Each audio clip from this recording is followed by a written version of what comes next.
शेख अलबानी रहमहुल्लाह के बारे में हम जानना चाहते हैं कि जिस दौर में वो थे उस दौर में असानीद की तरफ कोई तवज्जो नहीं दे रहा था। सारे लोग जो मुतकद्दिमीन थे उनकी तरफ देख रहे थे, किसने इसको सही कहा है, किसने इसको ज़ईफ़ कहा है, किसने इसको हदीस के मुख्तलिफ जो इल्लतें हैं उनके मतलब उनकी तवज्जो दी है, उन्हीं पर इन्हिसार करते थे। शेख अलबानी पहले जो मुहद्दिस थे जिन्होंने तखरीज की, असानीद की। इस दौर में भी उन्होंने इस जो ये फन था इसको फिर पाए तकमील तक पहुँचाया इस सदी में। يقول الشيخ الألباني رحمه الله في أول في هذا العصر من اهتم بالأسانيد. قبله العلماء كانوا يعتمدون على القدامى في حكمهم على الحديث، يقولون من الذي حكم، من الذي قال، من الذي صح، من الذي حسن، من الذي ضعف. لكن الشيخ الألباني رحمه الله هو من قام بدراسة الأسانيد ثم الوصول إلى الحكم، فهذا له دور إيجابي في هذا المجال، فنحن نريد نعرف عن هذا المنهج في هذا المجال.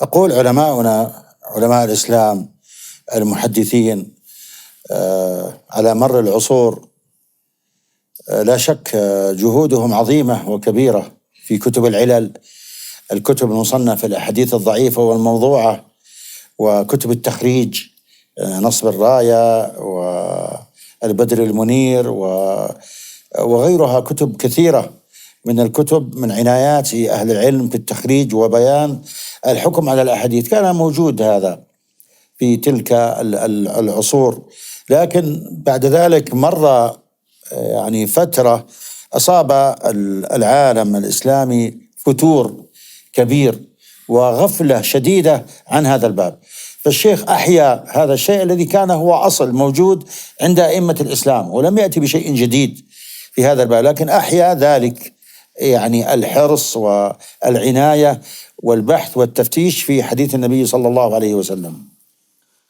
علماء के इस जानिब में जो है ना तवज्जो मौजूद थी, तखरीज है, कई उलूम हैं जो हदीस को सही साबित करने के लिए उसकी ज़रूरत पड़ती है। इल्म असानीद है, इल्म रुवात है, इल्म तखरीज है, और इस पर किताबें नस्ब राय, अल बद्र मुनीर और इस तरह की मुख्तलिफ ज़मानों में मुख्तलिफ किताबें लिखी, और लोगों की इस पर तवज्जो थी, उलमा की इस पर तवज्जो थी और इसका ख्याल रखते थे। अलबत्ता कुछ वक्त से इस बाब में थोड़ी गफलत तारी हो गई थी और लोग बहुत ज़्यादा इस मनहज से दूर हो गए थे। और इसमें शक नहीं है कि अल्लामा अलबानी रहमतुल्लाह अलैह ने अपने असलाफ के उन इल्मी कारनामों को और उन कोशिशों को उसको ज़िंदा किया, असर नौ ज़िंदा किया, और उन्होंने इस बाब में बहुत ज़्यादा खिदमत अंजाम दी। लेकिन इसका मतलब ये नहीं कि दूसरे ज़मानों में इस तरह के लोग जो है नहीं थे, हर ज़माने में थे और हर वक्त में थे, और हर लोगों ने इस बाब में मुख्तलिफ किताबें जो है लिखी हैं और बहुत मेहनत की है। في بدايات أعمال الشيخ يمكن أن أقول كانت تتركز حول نوعين من الأحاديث اعتنى بها. النوع الأول ما يتعلق بأحاديث باطلة ومكذوبة منتشرة، فالشيخ نهض لبيان بطلانها وردها. शुरू में अल्लामा अलबानी रहमतुल्लाह अलैह ने उन हदीसों को जांचना शुरू कर दिया, परखना शुरू कर दिया जो लोगों में बहुत ज़्यादा फैल चुकी थी, लेकिन वो मनगढ़ंत हदीसें थी, मौजू थी या बातिल थी, मनगढ़ंत थी। सबसे पहले शेख ने उन हदीसों को जमा करना शुरू कर दिया और उनकी सनदों को और उनकी हकीकत को जांचना शुरू कर दिया और उन्हें लोगों तक पहुँचाने की कोशिश।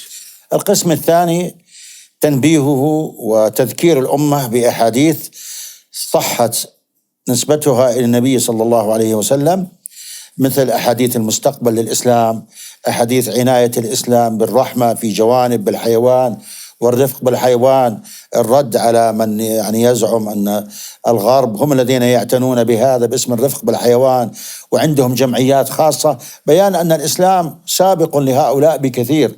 هذا تقريبا يمكن أن نقول في بدايات نبوغ الشيخ بدأ في هذا الباب، ثم توسع بعد ذلك في تحقيق الكتب وإخراج كتب لم تطبع بعد من كتب السلف، والعمل في السلسلة التي اشتهرت، السلسلتين الصحيحة والضعيفة وغير ذلك من أعماله رحمه الله تعالى.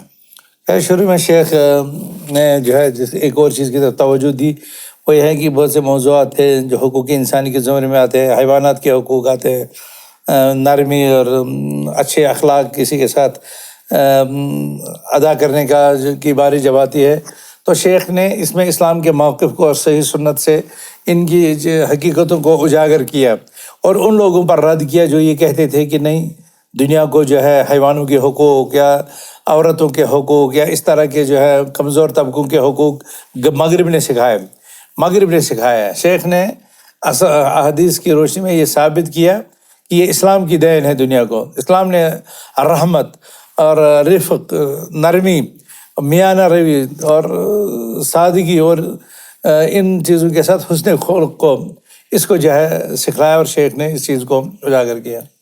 وكوني الآن في ديار الهند وعندكم في هذا المكان أذكر لكم هذه الواقعة، وذلك أن إخواننا في الجامعة السلفية في بنارس كانوا قد دعوا شيخنا الألباني أكثر من مرة لحضور مؤتمر أهل الحديث، فكان يعتذر عن الحضور.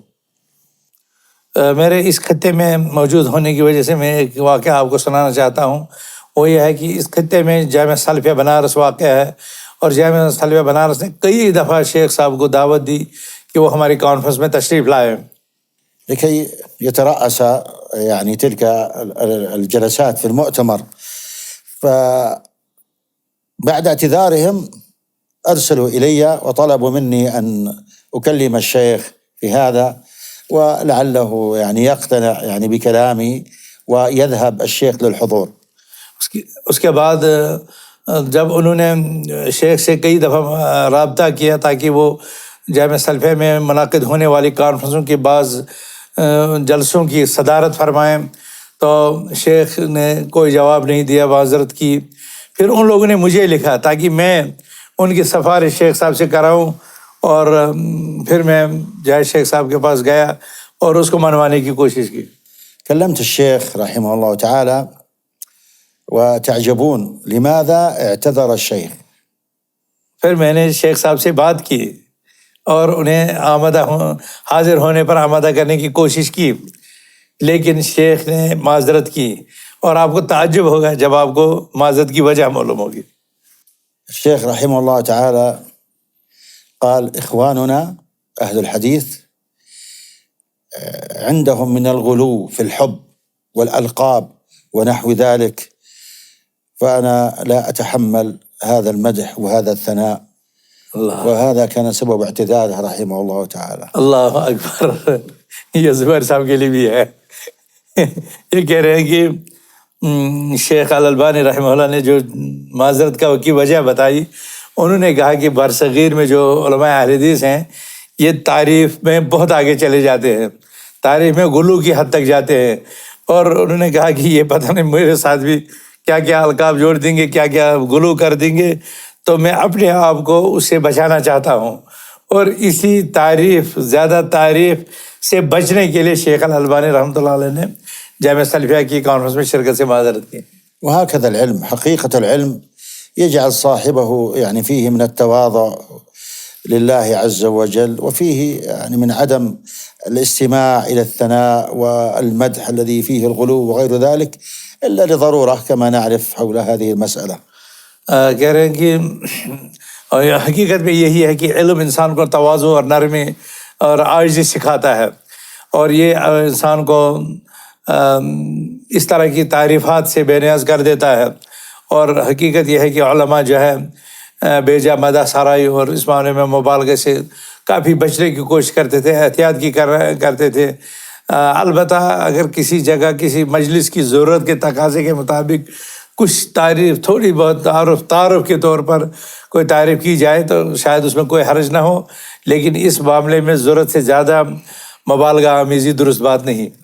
أذكر لكم هذه الواقعة، وذلك أن الشيخ عبد القادر السندي رحمه الله تعالى كتب كتابا في مسألة الحجاب، الرد على الشيخ الألباني في كشف الوجه أنه جائز. لا أريد أن أتكلم عن هذه المسألة. كتب الشيخ عبد القادر السندي رحمه الله كتابا في الرد على الشيخ الألباني. كتاب الشيخ عبد القادر فيه أدب وثناء في رده ولا أتكلم عن المسألة. بعدما كتب الشيخ عبد القادر هذا كلمني، قال: أنا أريد أن أتصل بالشيخ بالهاتف وأسلم عليه كعادتي، لكن الآن كوني كتبت ردا عليه في هذه المسألة ما أجرؤ أن أرفع الهاتف أتكلم معه وأسلم عليه، يعني يصعب عندي هذا الموقف. فقال لي: سلم على الشيخ وأخبره بهذا. कह रहे हैं कि एक वाक़या मैं शेख अब्दुल कादिर सिंधी के हवाले से बताना चाहता हूँ, और मैं आपको बताना चाहता हूँ कि शेख अब्दुल कादिर सिंधी एक बहुत बड़े आलिम दीन थे, तो और मदीना में रहते थे।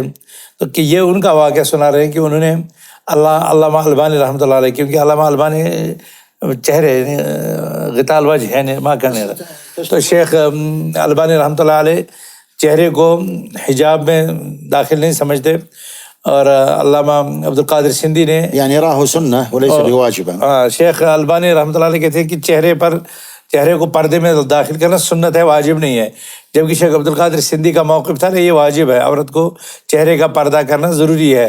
तो वो फरमाते हैं कि हमने ये जो है उन्होंने किताब लिखी, और उस किताब में शेख की बड़ी तारीफ़ की और उनके अलक़ाब को और अदब को मलूज़ ख़ातिर रखा। और फिर जब किताब उन्होंने लिख ली तो फिर उन्होंने मुझसे कहा कि आमतौर पर तो वो शेख को फ़ोन करके खैर आफियत पूछते थे और उन चीज़, तो उन्होंने मुझे कहा कि आप शेख से रब्ता कीजिए, मुझे जुर्रत नहीं हो रही है कि मैं कैसे उनके साथ बात करूं और किन अल्फाज से उनको याद करूं, लिहाजा आप ही उनको इस वाक़े की खबर दे दीजिए।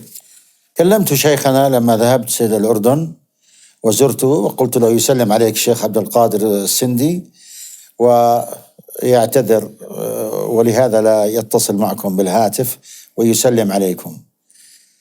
فقال: عليك وعليه السلام. ثم قال: الذي تعلمنا من السلف أن الخلاف لا يفسد الود. माशाअल्लाह। कह रहे हैं कि उसके बाद जब मैं मदीना से उर्दून गया और शेख साहब से मिला और उन्हें इस रद्द की खबर बता दी और उनको बताया कि शेख अब्दुल कादिर सिंधी आपको जो है सलाम कह रहे हैं, तो शेख ने मुझे कहा कि अलैका व अलैहिस्सलाम रहमतुल्लाहि व बरकातुहू, और उसके बाद फरमाया कि हमने सलफ़ से यही सीखा है कि अगर किसी मौक़िफ़ में इख्तलाफ हो तो ये इख्तलाफ इंसान की मोहब्बत को कम नहीं करता या उसकी मोहब्बत को ख़त्म नहीं करता। यानी इतना एक दूसरे के साथ उनको अदब और एहतराम था, आपस में एक दूसरे का मुनाक़शा भी करते थे, लेकिन ताल्लुकात पर हर्फ नहीं आने देते थे।